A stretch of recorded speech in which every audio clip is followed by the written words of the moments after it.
Muy buenas tardes, hoy estamos con la doctora Diana Restrepo, ella es psicóloga colombiana y la invitamos el día de hoy para que nos comparta algunas experiencias de su vida profesional. Doctora, muy buenas tardes, ¿cómo está? Muy buenas tardes, doctor. Muchísimas gracias. Bien. Cuénteme qué clase de educación tiene usted en Colombia en el área de la psicología. Bueno, yo llevo 20 años de experiencia profesional. Soy psicóloga de la Universidad Católica.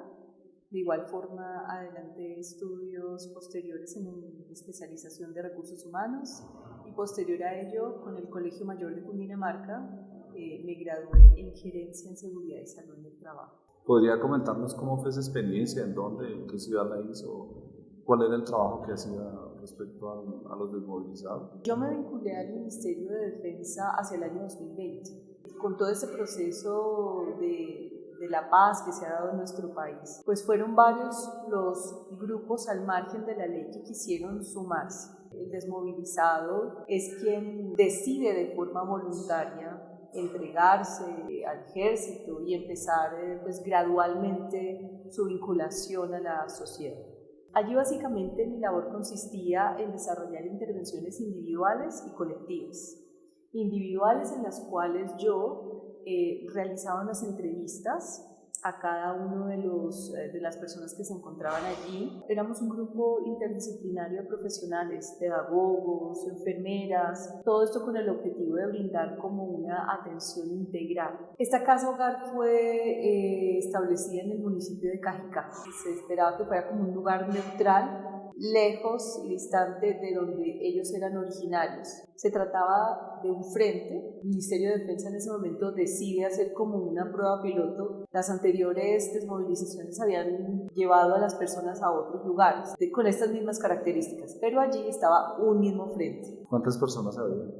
Eran alrededor de 50 personas, la mayoría hombres. ¿De qué edad eran? Sus edades oscilaban como entre 16 y 17 años, habían menores de edad, 57, 65 años. Por su experiencia profesional en la sociedad o en los clientes comunes y corrientes de una comunidad, de una ciudad como Bogotá, ¿cómo asemeja usted ese tipo de personas y las personas desmovilizadas? La mayoría son de origen rural, ¿no? Y nuestro país tiene unas brechas muy profundas y entre la ruralidad también hay varios niveles, ¿cierto? Y las personas a las cuales me refiero, los desmovilizados, vienen de zonas en donde sus necesidades básicas son completamente insatisfechas. No es fácil que un desmovilizado se integre de la noche a la mañana a la dinámica de nuestra sociedad. La dificultad que tendrían, por ejemplo, para incorporarse, vincularse laboralmente, la parte educativa también. Son personas que tienen sus propias reglas, son personas que se están movilizando todo el tiempo. ¿De qué municipios venían ellos? Venían de municipios como El Plateado, el que recuerdo más, ¿sí? Todos eran como de la zona occidental. ¿Habían indígenas en el grupo? Sí. ¿De qué comunidad eran? Habían emberas. La verdad es que eso también exigía tener muy presente la multiculturalidad que había allí, ¿sí? ¿La comunidad de Cajicá supo que, las autoridades, la ciudadanía sabía? No. El ejercicio pretendía hacerse lo más sutil posible, pero era muy difícil que pasara desapercibido ese lugar, porque había presencia del ejército, pero sí se manejó como cierto bajo perfil. ¿Qué tan fácil ve usted que esas personas se resocialicen dentro de la comunidad? ¿Qué tan fácil es que ellos vuelvan a trabajar? ¿Qué actitud tenían? ¿Cómo era el trabajo de ellos en eso? Lamento decirlo de esta forma, no es que sea altamente probable que una persona se reincorpore. Sé que se hacen los mayores y los mejores esfuerzos. Son personas que tienen una manera de pensar diferente, de ver la vida, de interpretarla, la dificultad que ellos tienen de comprender cómo son las jornadas laborales, los pagos, ese tipo de labores. La desmovilización no solamente la va a hacer el ejército, ni los psicólogos, ni los pedagogos, ni esos equipos interdisciplinarios. La desmovilización también tendría, para lograrse, tendría que estar presente allí el sector pues, empresarial, ¿sí?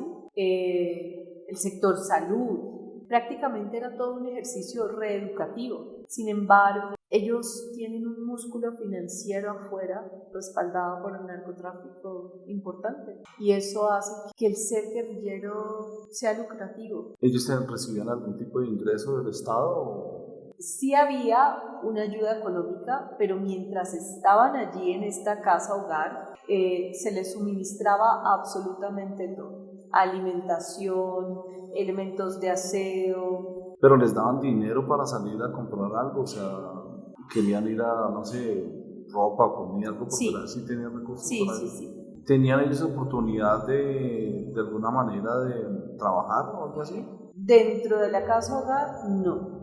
¿Hubo algún tipo de revuelta o conflicto interno entre ellos, actos de violencia? Sí hubo momentos de tensión. Se evidenció qué tan acertado había sido el que mantuviesen el Frente Unido.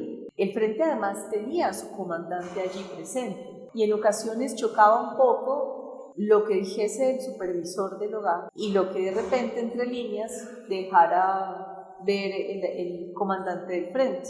¿Qué tipo de instrucción tenían ellos? O sea, ¿sabían ellos de explosivos, de cuestiones de eso? Sí, algunos eran los que se dedicaban a hacer como las minas quiebrapata, los explosivos, otros tenían el rol de francotiradores, otros manejaban muy bien el tema de las comunicaciones, tenían muy buenas habilidades en ese campo. ¿En algún momento se supo de que algún grupo paramilitar o alguien externo o los mismos miembros del ELN quisieran acabar con esa? Sí, se recibieron amenazas en varias oportunidades, pero una en particular justamente llegó una amenaza de bomba y en ese momento nosotros temimos, los desmovilizados mencionaban que sí, que nos iban a bombardear, que ya los tenían ubicados a donde estaban y que no se les iba a perdonar. Llegué a sentir mucho temor en ese momento. ¿Usted cree que el proceso de paz y todos estos trabajos que están haciendo tienen algún sentido?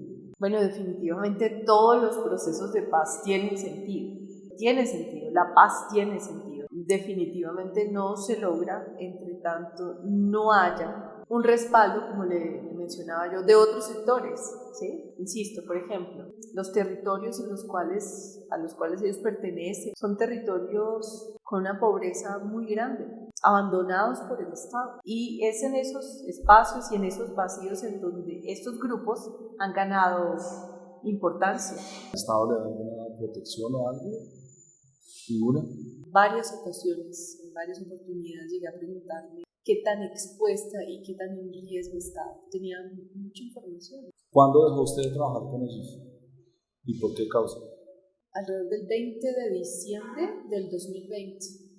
Yo me volví abanderada del tema y uno se lo toma como muy personal. Voy a mencionar un caso en particular, una mujer que fue víctima de maltrato y era la pareja del comandante. Y yo pues como que tomé partido en ese sentido y puse de manifiesto mi sentir. Así como esta situación ocurrieron otras tantas. Quizás aconsejaba más de la cuenta a algunos miembros. Y eso hizo que uno que otro integrante de la casa hogar me viera con cierto rechazo. Decidí apartarme porque empecé a sentirme mal interpretada, dejé de ser escuchada, no me sentí segura en este lugar. Doctora, muchísimas gracias por su información, por su colaboración el día de hoy y ojalá pues sea útil para el país. Muchas gracias. A usted, doctor. Muchísimas gracias.